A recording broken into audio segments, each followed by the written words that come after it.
So dear students, we have done field. Field की definition पढ़ ली थी। सबसे पहले हमने इंटीग्रल डोमेन की डेफिनेशन पढ़ी थी। Integral domain is a ring without zero divisor. तो जीरो डिवाइजर तो आपको क्लियर है। तो फील्ड फील्ड एक बार फिर से पढ़ देता हूँ। A ring R is a field if R is commutative, R has unity and every non zero element of R has multiplicative inverse.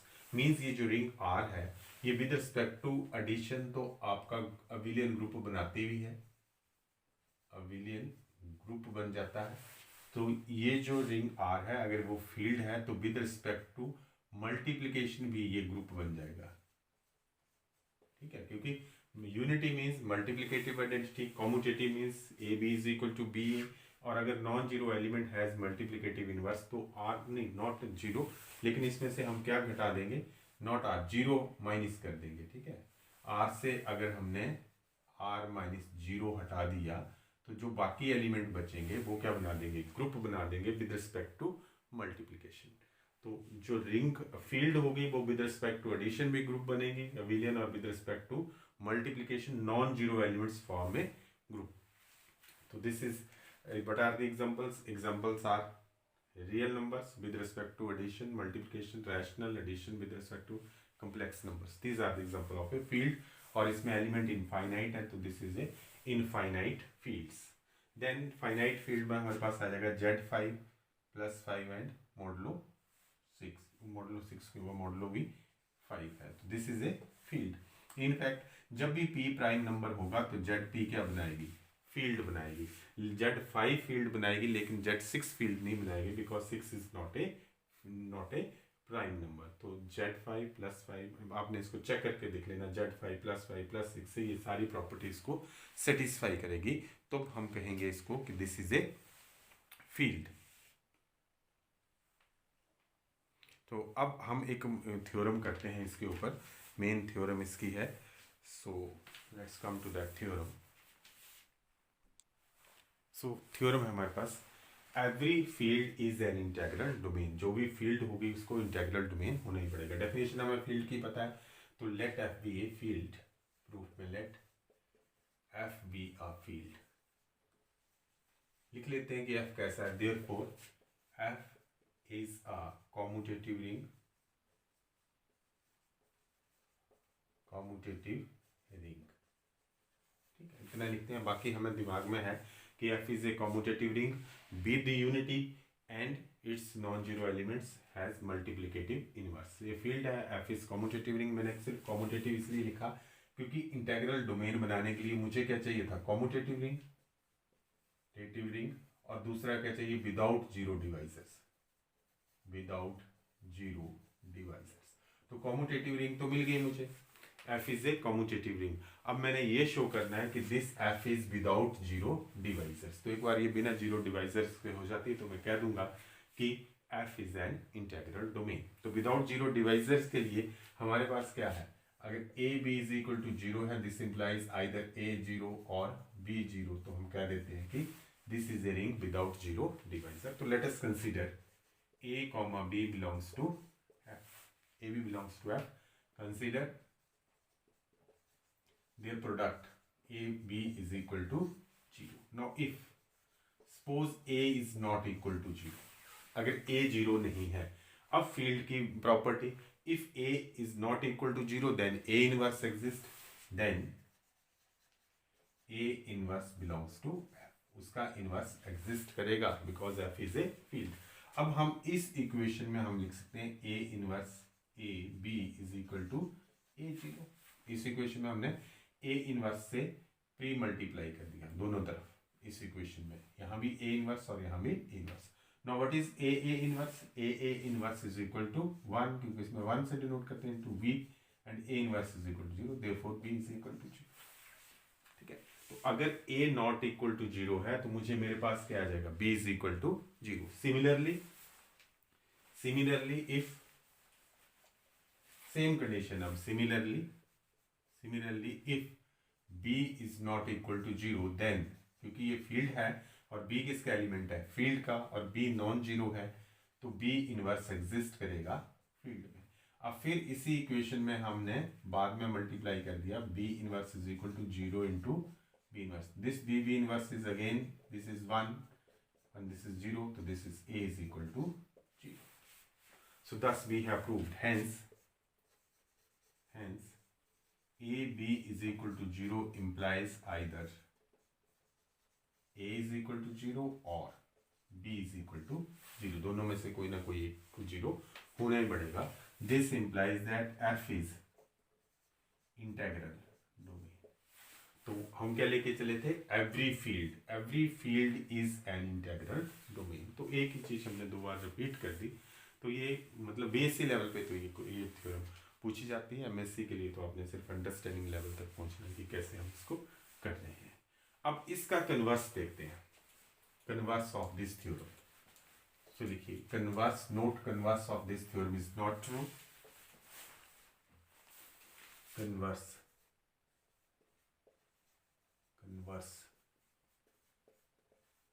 is not true. That is, every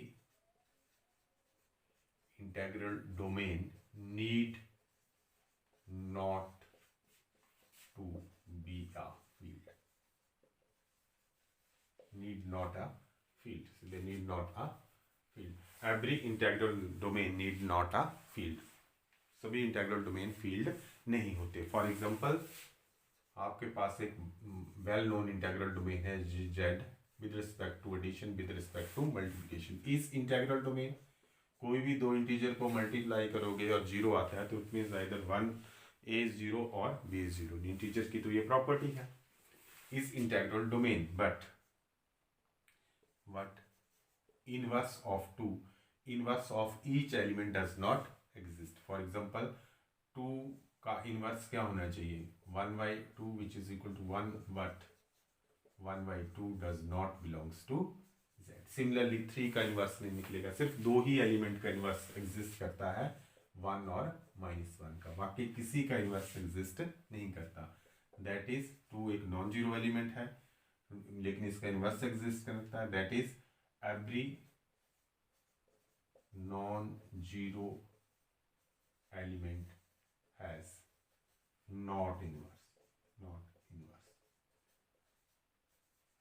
inverse ऐसे भी कह सकते हैं. Every non zero elements are not invertible. कोई सारे के सारे invertible नहीं है, केवल दो ही नॉन जीरो एलिमेंट इन्वर्टिबल हैं. One is 1 and other is -1.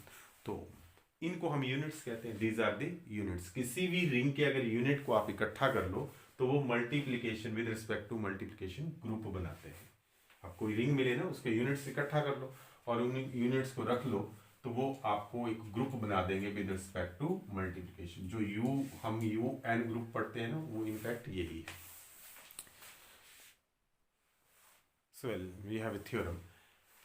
Every finite integral domain is a field. अगर हम फाइनाइट लगा दें तो एवरी इंटेग्रल डोमेन मे और may not be a field.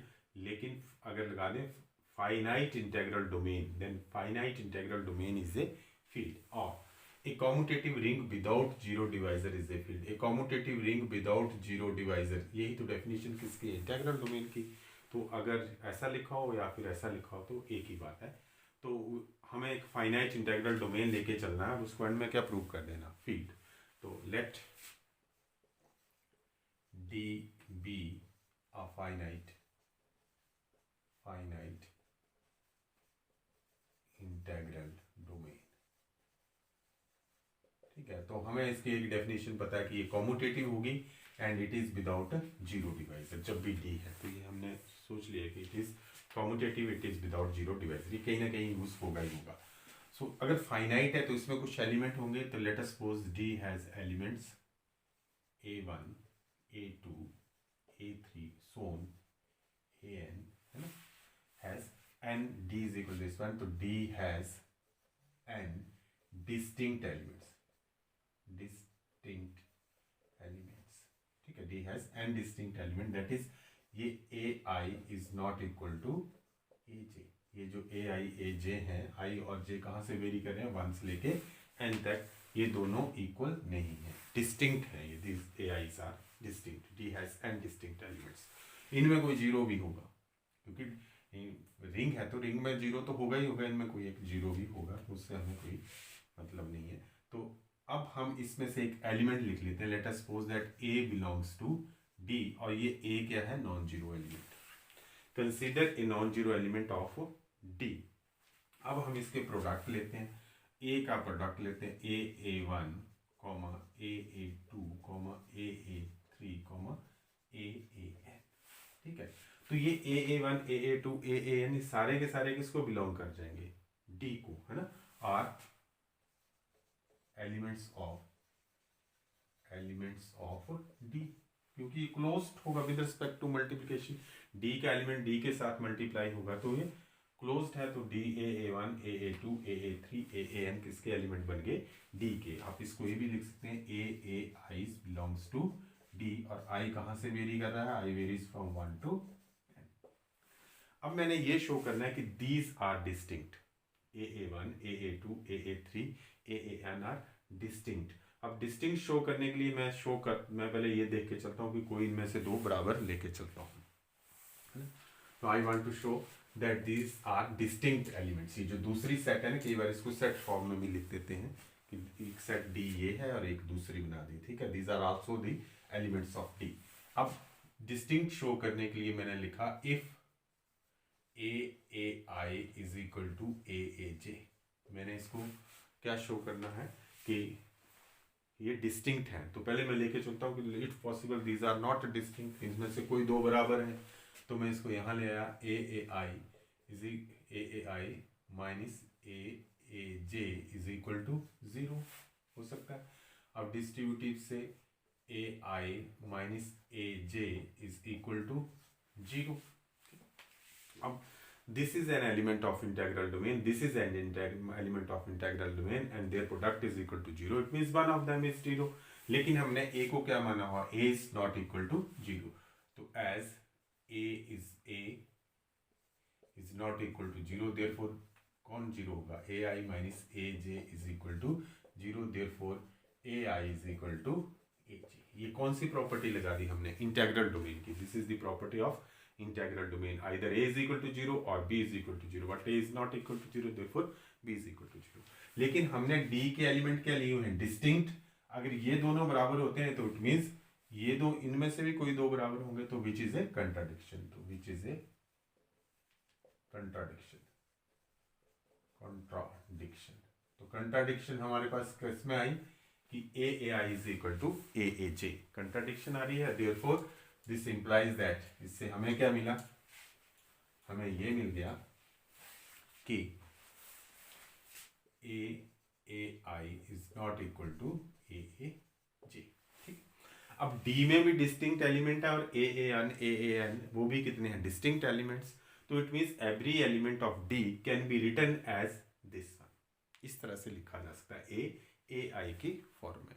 सो लिख लो आप, सो any element of D can be written as, any element of D can be written as AAI, here I कहाँ से कहाँ वेरी करता है, 1 से लेके n तक। अब A भी किसका एलिमेंट है, A belongs to D, तो therefore A belongs to D, therefore A भी कैसे लिखा जाएगा, AAI for सम आई, किसी एक आई के लिए ए भी तो वहां पे होगा क्योंकि ए किसका एलिमेंट है, डी का एलिमेंट। अब हम एक एलिमेंट और लेते हैं, कौन सा, एक एलिमेंट ले लेते हैं, वो भी किसका होगा, डी का, और हम ये शो कर देंगे, वी वांट टू शो कि इस ये जो इंटेग्रल डोमेन है इसमें यूनिटी है एक, ठीक है। सो हम इस तरह से लेते हैं, let us suppose x is an element of D, तो AX, अब हमने यहां से लिखा AX, ठीक है। X is an element of D, AX can be written as, A को मैं लिख सकता हूं AAI into X, and this is associativity AAI into X, this is AX is equal to AI into X, and this is A is not equal to 0, A हमारा 0 नहीं है, तो again AX minus A into AIX is equal to 0, तो A मैं बाहर ले लेता हूँ, X minus AIX is equal to 0। ठीक, ये सारे एलिमेंट किसके हैं? These all are the elements of integral domain. तो सभी इंटेग्रल डोमेन के एलिमेंट्स हैं। कुछ नहीं लिखा हमने, ए एक्स, ए की वैल्यू क्या भर दी, ए आई, फिर एसोसिएटिव लगा दी ए आई, फिर ये ए एक्स माइनस ए आई एक्स, ए कॉमन ले लिया, एक्स माइनस ए आई एक्स। तो ए आई भी किसका एलिमेंट है? डी का। एक्स भी किसका एलिमेंट है? डी का। तो ये सब एलिमेंट किसके हैं? डी का। डी इंटेग्रल डोमेन है, therefore it is without zero divisor. तो this implies that as a is not equal to 0, therefore x minus aix is equal to 0, तो x is equal to ai into x। बात आ गई समझ में? x को मैंने ai से multiply किया, x को ai से मल्टीप्लाई किया, मुझे क्या मिला? x। अब आपकी ये जो रिंग है इंटेग्रल डोमेन वो क्या है? कॉम्यूटेटिव। तो मैं इसको ये लिख सकता हूँ, this is x into ai because d is commutative. Integral domain है तो कॉम्यूटेटिव होगी ही होगी। तो मेरे पास क्या आ गया? x into A I. ठीक है, x into A I is equal to x। This implies that A I is unity in D। देखो ए आई को हम x से मल्टीप्लाई कर रहे हैं और मुझे मेरे पास क्या आ रहा है? x से। राइट साइड करो, लेफ्ट साइड करो, तो mean A I is unity in D. और यूनिटी को हम किससे डिनोट कर सकते हैं? 1 से। तो let A I is denoted by 1। तो हमने पहले केस में दोनों बार हमने बात किसकी की? जीरो डिवाइजर्स की ही बात की कि नॉट ए जीरो डिवाइजर, तो ऐसा ऐसा हो जाएगा। तो अब हमने यूनिटी निकाल दिया। अब यूनिटी के साथ साथ हमने क्या निकाला? Non zero elements has an multiplicative inverse. तो अब 1 किसका एलिमेंट है? D का। और हमने लिखा है कि D के हर एक एलिमेंट को कैसे लिखा जाएगा? ए आई में। तो ए आई, तो A को लिखा गया तो किसी और से लिखा जाएगा, therefore 1 can be written as A into a K for some K। और K कहाँ से कहाँ तक वेरी करेगा? 1 से लेके n तक, A1 A2 A3 इनमें से कोई एक होगा। तो A इज इक्वल टू ए के। और you can write that a k is equal to a k into a is equal to 1, therefore क्योंकि रिंग कॉम्यूटेटिव है, a k लिखो या a k a लिखो is equal to 1। अब मैं इसको मल्टीप्लिकेटिव इनवर्स की प्रॉपर्टी से लिखता हूं तो मेरे पास आता है ना a inverse is equal to e, यही आता है ना, a b is equal to e is equal to b a। तो हम b को क्या कहते हैं? इनवर्स। तो इसका मतलब this implies that a k is the inverse of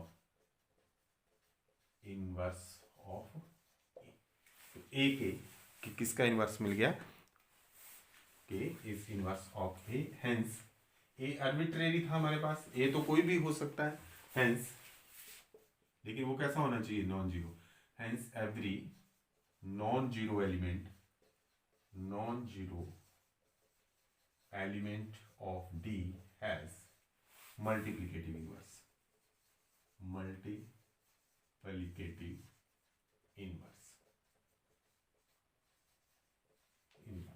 ठीक हो गया। तो अब हम इसको D की बात करते हैं। D क्या थी? कॉम्यूटेटिव। इंटेग्रल डोमेन है तो D क्या थी? कॉम्यूटेटिव। फिर हमने लिख दिया कि a I is unity in D। D में क्या आ गई? यूनिटी। और D के हर एक एलिमेंट के पास क्या है? Multiplicative inverse. Therefore I can write, अगर मैं इसको कंपाइल करूं तो मैं लिख सकता हूं D is commutative, D is therefore D is commutative has unity and every non-zero element of D has multiplicative inverse। This implies that D is field। So every finite integral domain is a field। Therefore you can write that every finite integral domain is a field। now देखो एक discussion कर लेते हैं इसके साथ ही कि अगर field का कोई एलिमेंट A है और वो नॉन जीरो है तो इसका इनवर्स किस में एग्जिस्ट करेगा? F में। तो और ये जो A इनवर्स होगा वो नॉन जीरो होगा, मतलब ए इनवर्स जीरो नहीं हो सकता। अगर ए नॉन जीरो है तो इसका इनवर्स भी नॉन जीरो ही होगा फील्ड में। तो if possible let, if possible contradiction way में कर देंगे ना, possible let a inverse is equal to zero. हमने ए इनवर्स जीरो ले लिया, तो a inverse is equal to zero, तो मैं लिख सकता हूँ कि ए inverse is equal to a into zero, दोनों तरफ ए लगा दिया, कर सकते हैं हम इसमें। अब क्योंकि इनवर्स की डेफिनेशन हमें पता है, a into a inverse is equal to one which is equal to a into zero, and so one is equal to zero. अब मैं दोनों तरफ ए के साथ मल्ट हो सकता है कि वन जीरो, लेकिन ए के साथ मल्टीप्लाई कर दिया मैंने ए इंटू जीरो, तो this is A into one, one की तो डेफिनेशन है ए ही आएगा, और this is equal to zero. This implies that this is which is a contradiction.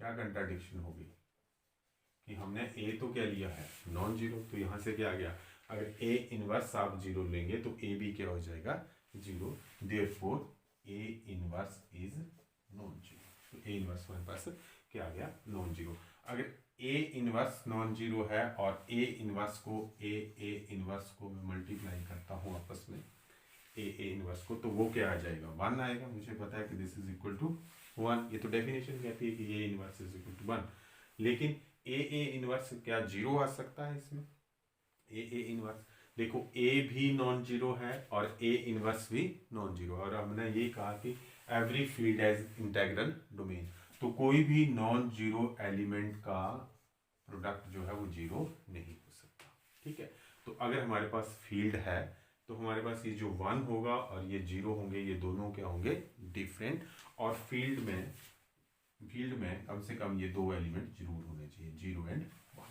इसमें फील्ड में दो एलिमेंट जरूर होने चाहिए, field must contain this at least, अगर दो एलिमेंट रखने हैं तो ये दो एलिमेंट होने चाहिए। और दूसरा, अगर फील्ड है तो इसका मैं एफ स्टार लिखूं, एफ स्टार ही लिखते हैं, एफ स्टार में क्या करते हैं, जो एक्चुअल जो होती है उसमें से किसको घटा देते हैं, एक्चुअल जो सेट होती है उसमें जीरो से हटा देते हैं। जैसे आर स्टार लिखना हो तो रियल नंबर में से किसको घटा देंगे, जीरो को, means non zero real numbers. ये एक हम लिखते हैं, इस तरह की नोटेशन दी गई हुई है। तो F star F minus zero और R star R minus zero, तो जब भी हम एफ स्टार लिखेंगे तो एफ स्टार से क्या हटा होगा, जीरो हटा होगा, तो form an is an abelian group, is an abelian group. किसका अबिलियन ग्रुप है, with respect to second operation जो है विद रिस्पेक्ट टू मल्टीप्लिकेशन। तो फील्ड आपके पास क्या हो गई, field is abelian group with respect to addition, and non zero element of field form an abelian group with respect to multiplication, and it is without zero divisors, क्योंकि every field is an integral domain। But converse के लिए क्या होता है, integral domain को क्या होना पड़ता है, फाइनाइट होना पड़ता है। और बड़ा एक एग्जांपल है, इंटरेस्टिंग एग्जांपल है इंटीजर्स का, ring of integers is a integral domain but it is not a field. तो रिंग ऑफ इंटीजर जब भी आप कुछ भी डिस्कशन करा करो तो उसमें रिंग ऑफ इंटीजर्स को बिल्कुल ध्यान में रखा करो कि रिंग ऑफ इंटीजर्स क्या बनाता है और इसके नॉन जीरो एलिमेंट्स क्या इन्वर्टिबल हैं या नहीं इन्वर्टिबल हैं। तो ये जो दोनों थ्योरम थी, ये सारी डेफिनेशन ये तो इम्पॉर्टेंट है, लेकिन जो बीएससी लेवल के स्टूडेंट हैं उनको तो ये थ्योरम एज इट इज पूछ ली जाती है, to show that every finite integral domain is a field.